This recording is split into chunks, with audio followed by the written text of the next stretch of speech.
vamos conversar com o cientista político, sócio da Arco Advice, Lucas Aragão, que sempre vem aqui conosco no Hora H. Obrigada mais uma vez por aceitar nosso convite. Lucas, boa noite. Boa noite, Thaís. Prazer estar aqui com vocês. Lucas, acho que você conseguiu ouvir aqui as informações, as apurações, tanto da Juliana quanto do Pedro. Qual é, na sua visão, a briga que Lula não deve comprar agora? Thaís, é difícil a gente até quantificar, porque é uma derrota histórica, né? Talvez seja uma das maiores derrotas que um Congresso Nacional já impôs a um presidente da República, né? Tudo mudando muito rápido, as dinâmicas do passado político estão cada vez menos aplicáveis ao presente. Eu acho que o presidente Lula, nesse momento, tem que respirar, não agir com o fígado, como ele fez nessas últimas 24 horas, não agindo com o fígado, porque a política ela vai continuar existindo, o Senado vai continuar existindo, o Senado pode dar um passo mais à direita em 2027, deve dar um passo mais à direita em 2027. Caso o presidente Lula vença, isso já é uma preocupação há muito tempo do Palácio do Planalto. As últimas vezes que eu estive lá conversando com assessores, com ministros, enfim, essa é uma preocupação que se fala abertamente com como lidar com o Senado mais à direita a cada ciclo. Em 2027 isso vai acontecer. Então as consequências são muito duras para o governo, né? Eu acho que nesse momento é hora de não esticar a corda. O governo tem uma pauta extremamente relevante que pode ser votada na Câmara agora em maio, segue ao Senado, que é a pauta dos 6x1. Ela tem força suficiente para ser aprovada, mesmo sem uma enorme articulação e uma perfeita articulação do governo. Então, nesse momento, eu acho que o governo tem que aceitar esse novo normal da política brasileira. O Congresso Nacional é o fórum mais relevante de políticas públicas do Brasil. O Congresso Nacional hoje tem autonomia completa. O Congresso Nacional hoje tem uma força sobre orçamento, uma força sobre nomeações de agências. E hoje mostrou, ontem, na verdade, mostrou uma nova força, né? Não teve medo de negar, pela primeira vez em mais de 120 anos, uma nomeação para o Supremo Tribunal Federal. Lucas, há um sentimento em Brasília captado, né, de que o governo Lula teria acabado, porque a governabilidade seria uma coisa quase que impossível de se dar agora, pelo menos de forma eficaz. Por exemplo, com os projetos de interesse do governo no Congresso Nacional.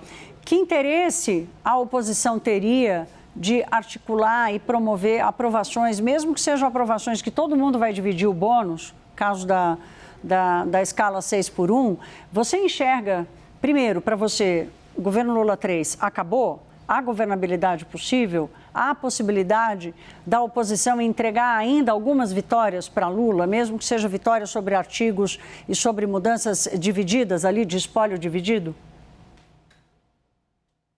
Thaís, na política, um governo e um político, ele morre muitas vezes. Ele morre, ressuscita, morre, fica moribundo.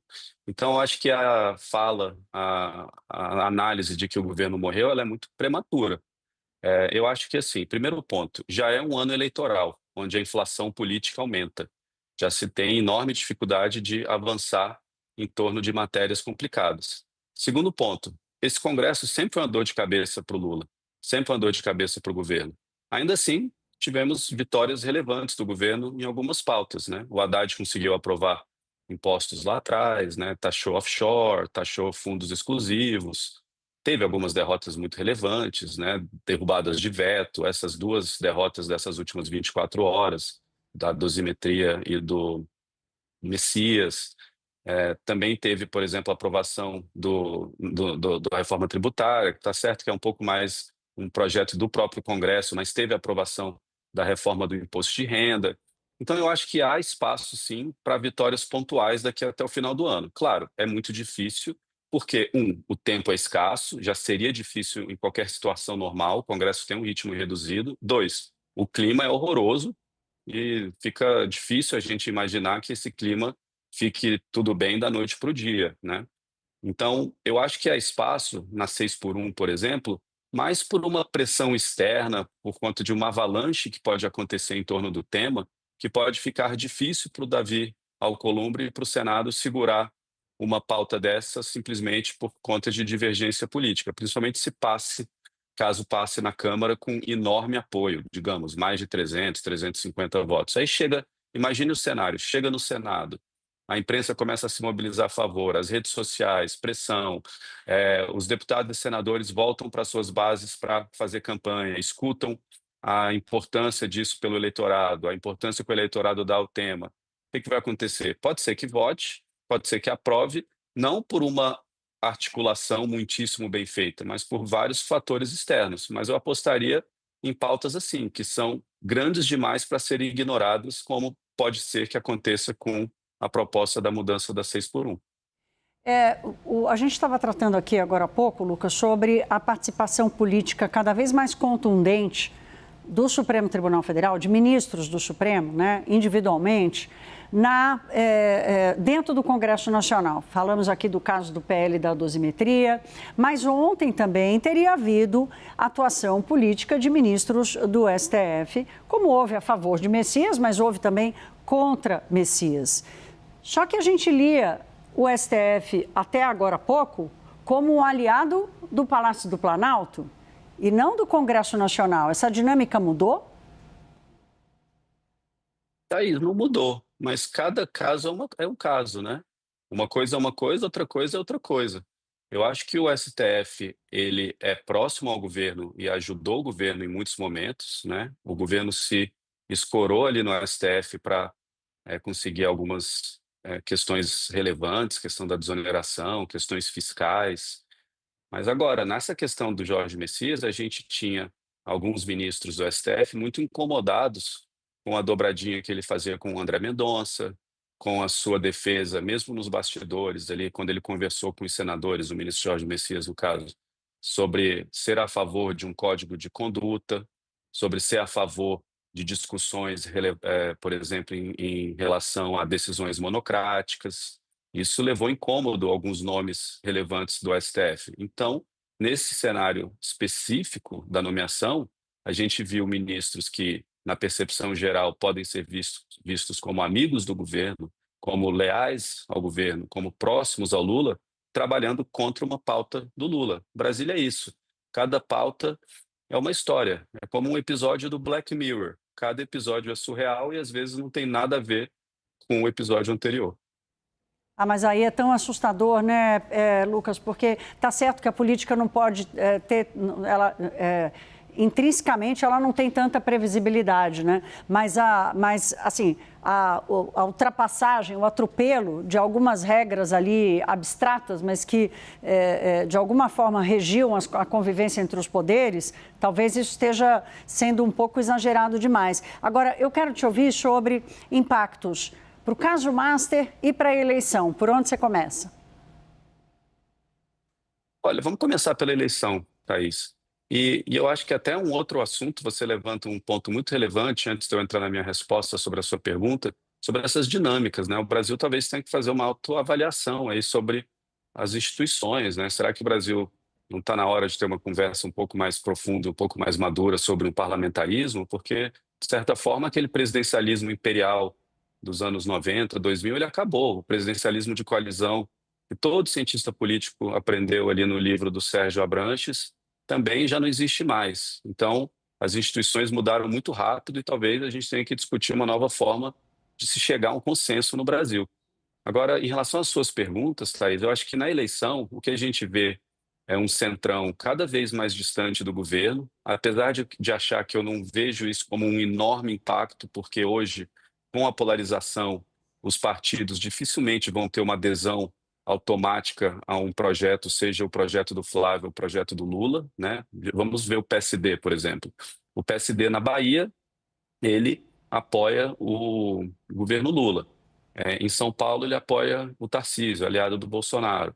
O PSD também é o partido do Caiado, é o partido do Ratinho.